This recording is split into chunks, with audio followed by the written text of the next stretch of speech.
Welcome to Raji spiritual audio library. திருவாய்மொழியில் ஆழ்வாரின் உள்ள பயணம், ஏக்கம் முதல் பரமானந்தம் வரை. பகுதி 6. தனிமையில் தாயார் தவித்து புலம்ப துணிந்து நடந்த மகள். விடியற்காலையில் கண்விழிக்கிறாள் தாய்.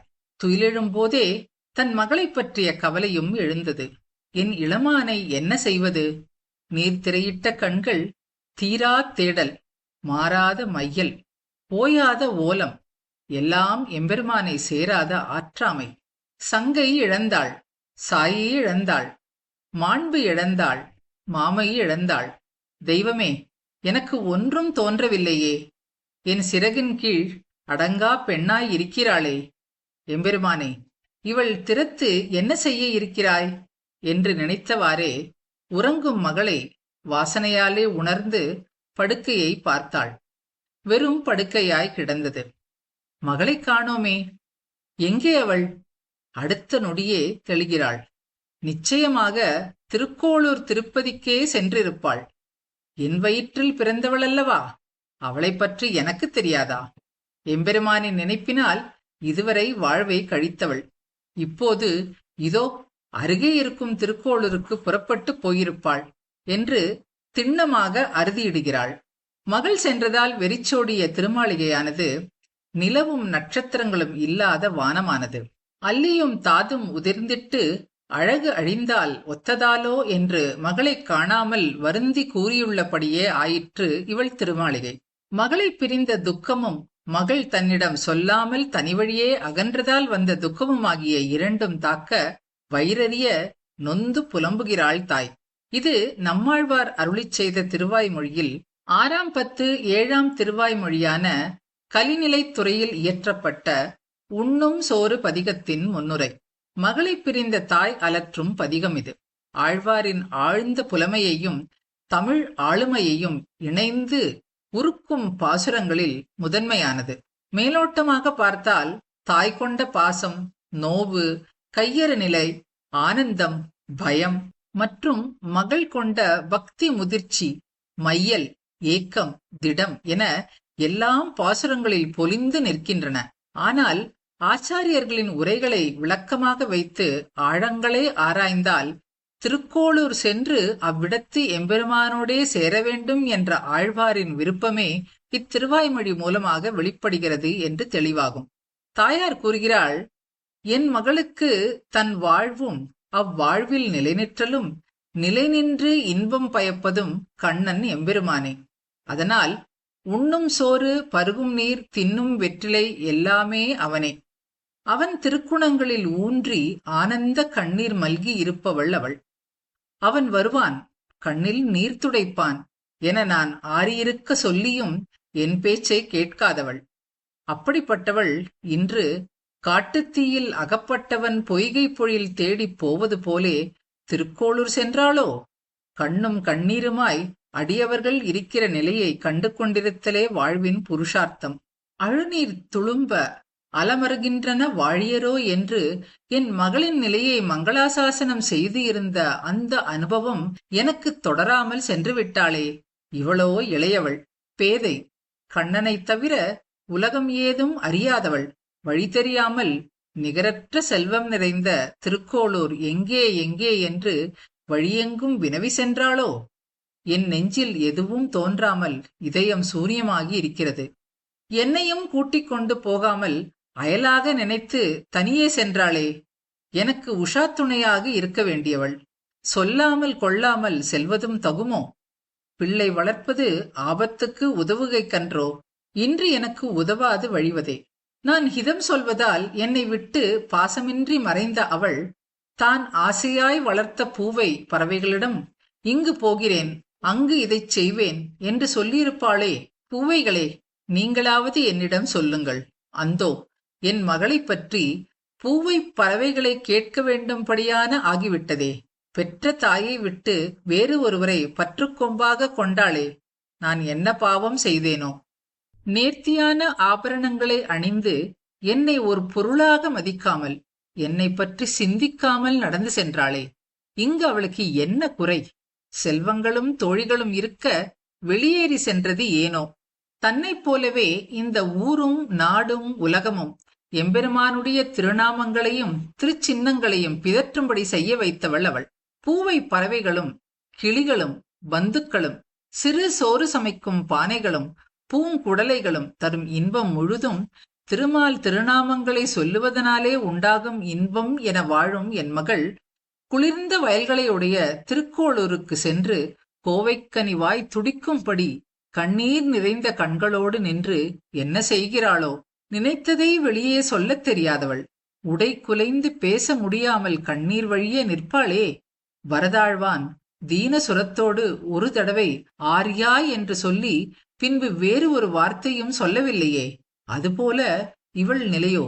இங்கே அவள் எம்பெருமானின் திருநாமங்களை அனுபவிக்கிற போதை அழகை காணப்பெற்றேன். ஆனால் அங்கு அவனையே கண்டு அனுபவிக்கிற போதை அழகு காண பெறவில்லையே.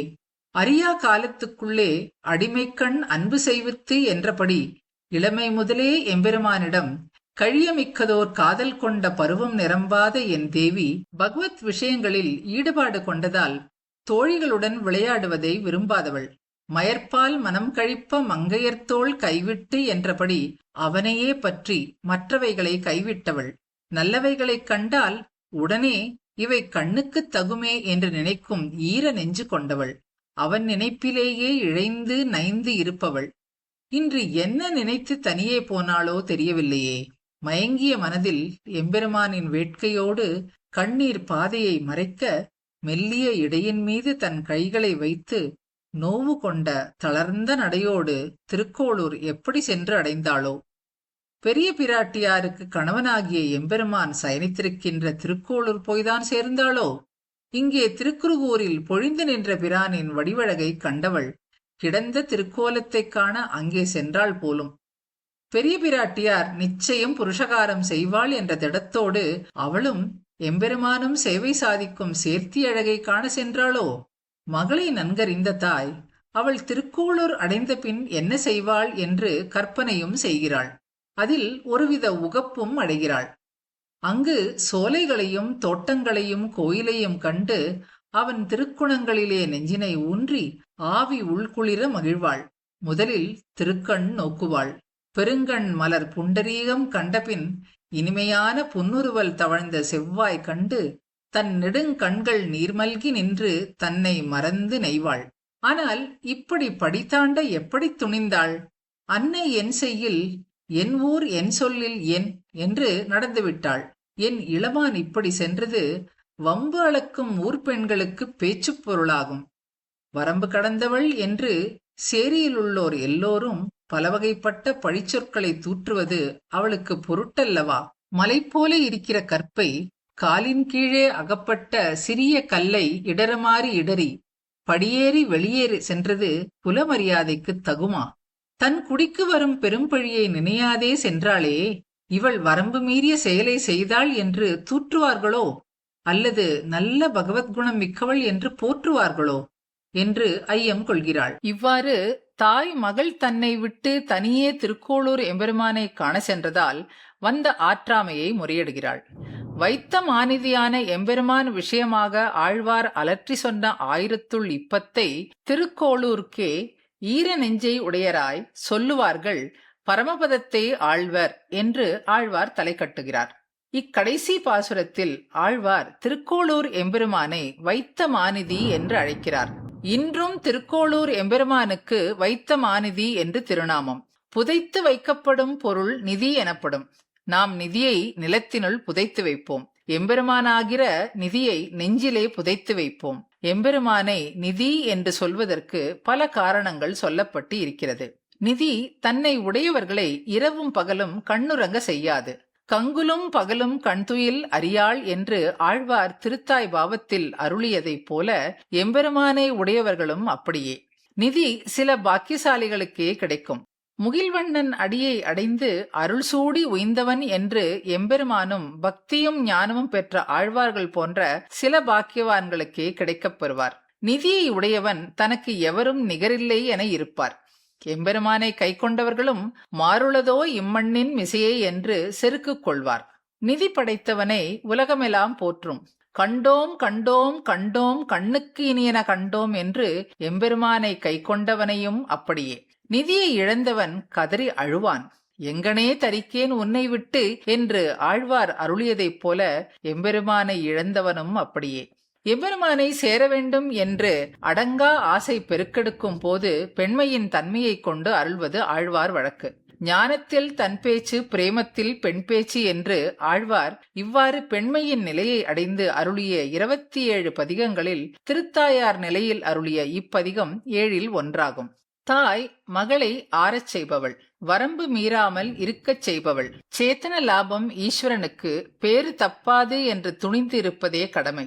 எம்பெருமான் தன் நிலைகளான பரத்துவம், வியூகம் முதலியவைகளை விட்டு இங்கு வந்து இருப்பது உனக்கு உதவத்தான் என்பவள். வரம்பு மீறுதல் பிரபன்ன குல மரியாதைக்கு சேராதென்று நிசேஷித்து சேஷியானவன் தானே வந்து விஷயீகரிக்க கண்டிருக்க வேணுமென்று இதன் துடிப்பை அடக்கப் பார்க்கிற மத்தியம பதமான நமக என்பது தாய். அது உபாயத்தில் உறுதியாக இருத்தல் என்ற நிலையாகும். மகள் கொண்ட நிலை உண்மையில் ஆழ்வாரின் நிலையே. ஆட்புக்க காதல் அடிமைப்பயன் என்று வாழும் தம் சிஷ்யன் அவதரித்த திருத்தலம் திருக்கோளூர் என்பதால் கிழக்கே திருமுக மண்டலமும் புஜங்க சயனமும் கொண்டு சேவை சாதிக்கும் வைத்தமாநிதி எம்பெருமானை காணும் தீரா தாகம் ஆழ்வாருக்கு ஏற்பட்டதால் இப்பதிகத்தை அருள்கிறார். நாட்டாரோடு இயல்பு ஒழிந்து கொள்ளமாளா இன்ப வெள்ளத்தை புஜிக்க கைகழிந்தார். கிருஷ்ண திருஷ்ணா தத்துவம் இவோதிதம் என்று இருந்த நம்மாழ்வாருக்கு உண்ணும் சோறும் பருகும் நீரும் தின்னும் வெற்றிலையும் என தாரக போஷக போக்கியங்கள் எல்லாமே கண்ணன் எம்பெருமானே என்பதை உணர்த்துகிறார். முதலடியில் கண்ணனும் பகவத்கீதையில் தனக்கு மிக பிடித்தமான ஞானியை பற்றி அருளும்போது வாசுதேவ சர்வம் என்றும் பல பிறவிகள் எடுத்து என்னையே தாரகம் போஷகம் போக்கியம் பிராப்பியம் எல்லாம் என்றும் சரணாகதி செய்யும் ஞானிகள் அரிதானவர்கள் என்று அருளியது ஆழ்வாருக்கு சாலப் பொருந்தும். குற்றமற்றவனாய் பூர்ண சாமியத்தை அடைகிறான் என்று எம்பெருமான் பரமபதத்தில் தன்னோடு ஒத்தவர்களாய் செய்தாற்போலே ஆழ்வாரும் மற்றவர்களை தன்னோடு ஒக்க பண்ணியதை தன்னை போல் அவனுடைய பேர் பிதற்ற என்று அடி சொல்கிறது. எம்பெருமான் மயர்வர மதிநலம் அருளினது ஆழ்வாரிடத்தில், ஆழ்வார் மயர்நல மதிநலம் அருளினது எல்லாருக்குமாய் விட்டது. சம்சாரத்திலே பகவத் பக்தி உண்டாக்க எம்பெருமான் அவதாரம் எடுத்தது போலே ஆழ்வார் ஸ்வயம் பிரயோஜனமாக அவதரித்த பக்தி யோகத்தை உடையவர். மேவி நைந்து நைந்து விளையாடல் உராள் என்ற அடியால் ஆழ்வார் ஐம்புல இன்பங்கள் தாழ்ந்தவை என்று அவற்றை விட்டு பகவத் விஷயம் நன்று என்று அதில் ஆழ்ந்தார் என்ற அர்த்தம் தெரிகிறது. சுவாபதேச கருத்துக்கள். 4ஆம் பாசுரத்தில் இந்த பதிகத்தின் சுவாபதேச தேர்ந்த பொருள் அமைந்துள்ளது. தாய் சொல்கிறாள், கொல்லை என்பர் கொலோ, குணம் மிக்கவள் என்பர் கொலோ. அதாவது என் இளமான் இப்படி தனியே சென்றதால் ஊர்பெண்கள் அவள் வரம்பு கடந்தவள் என்று தூற்றுவார்களோ அல்லது நல்ல பகவத் குணம் மிக்கவள் என்று போற்றுவார்களோ? ஆக இங்கே 2 ஸ்வரூபங்களும் காட்டப்படுகிறது. சேத்தனா லாபம் ஈஸ்வரனுக்கு பேறு தப்பாது என்று துணிந்து இருப்பதே கடமை என்று இருக்க வேண்டும் என்ற சொரூபமும் பேற்றுக்கு துவரிக்கவும் வேண்டும் என்ற சொரூபமும் காட்டப்படுகிறது. எம்பெருமானையே உபாயமாக கொள்ளுதலும் அவனாலே ரட்சிக்கப்படும் பொருள் என்று எண்ணுதலையும் ஆத்மஸ்வரூபத்திற்கு முரண்பட்டதான தன் முயற்சியால் உண்டாகின்ற வேறு உபாயங்களை விடும்படி விதிக்கின்ற பரித்யக்ஞ என்ற விதியை மீறினாள் என்பதையும் கொண்டு நெறிகாட்டி நீக்கிதியோ என்று அவள் சென்றது தகுதி இல்லாதது என்பார்களோ? அல்லது எம்பெருமானின் மீது கொண்ட பக்தியின் தனித்த தனிமையினாலும் இவளுடைய ஆசையின் மிகுதியாலும் ஜீவனின் சேஷத்துவ சொரூபத்தாலும் இது தக்கதுதான் என்பார்களோ? இதனால் தேர்ந்த பொருள் என்னவென்றால், பிற சாதனங்களை விளக்கும் சொரூப ஞானம் பிறந்தால் புறப்பட தகுதியில்லை. சொரூபத்திற்கு தகுதியான கைங்கரியத்தினை நினைத்தால் புறப்பட தகுதி உண்டு. மேலும் மெல்லிடை நுடங்க என்று ஆழ்வார் அருளியிருப்பதன் பொருள், எம்பெருமானுடைய நிருபாதிக ரட்சகத்துவ ஞானம் தன்னிடம் காட்டப்படாததால் அவன் தன் முயற்சியை பொறுக்க மாட்டான் என்றாலும் தான் அடிமை என்ற பாரதந்திரிய ஞானம் மகளுக்கு உண்டாயிருக்கிறது என்று பொருள். ஐதிகங்களும் உரையாடல்களும். இத்திருவாய்மொழியில் பராங்குச நாயகி தனியாக புறப்பட்டு திருக்கோளூர் சென்றது போலவே திருமங்கை ஆழ்வார் தம் பெரிய திருமொழியின் கள்வன்கொல் திருமொழியில் பரகால நாயகி எம்பெருமானுடன் சேர்ந்து திருவாலிக்கு சென்றதை அருளிச் செய்தார். இவ்விருவரில் யாரை பற்றி அதிகம் கவலை கொள்ள வேண்டும் என்று ஆளவந்தார் கோஷ்டியில் ஒரு உரையாடல் நிகழ்ந்தது. துணையுடன் சென்ற நாயகியை குறித்து என்ன கவலை, தனியாக சென்ற நாயகியை பற்றித்தான் அச்சம் வேண்டும் என்றனர் சிலர். இதை கேட்ட ஆளவந்தார், அங்கனம் அன்று பரகால நாயகி எம்பெருமானுடன் சென்றிருக்கிறாள். இப்படி இருவராய் சென்றவர்கள் ஒருவர் மீது ஒருவர் மையல் கொண்டு மயங்கி கிடப்பார்கள். ஆதலால் எதிரே ஆபத்து வந்தாலும் அவர்களுக்கு தெரியாது. எனவே ஆபத்திலே சிக்கிக் கொள்வார்கள். ஆனால் தனியாக சென்றவளான பராங்குச நாயகி எம்பெருமானை சேரும் வரை ஓயமாட்டாள், தரித்திருக்கவும் மாட்டாள். எப்படியும் சென்று சேர்ந்து விடுவாள். எனவே தனியே போனவளுக்காக அஞ்ச வேண்டாம், இருவராய் சென்றவர்களுக்கே அஞ்ச வேண்டும் என்று அருளிச் செய்தாராம். என்ன ஒரு நுணுக்கமான சிந்தனை! முதல் பாசுரத்தில் புகுமூர் திருக்கோளூர் என்ற சொற்றொடர் இருப்பதால் திருக்கோளூர் உள்ளே புகும் ஊரேயன்றி வெளியே போகும் ஊர் அல்ல என்பதை விளக்க ஈட்டில் ஒரு ஐதீகம் உள்ளது.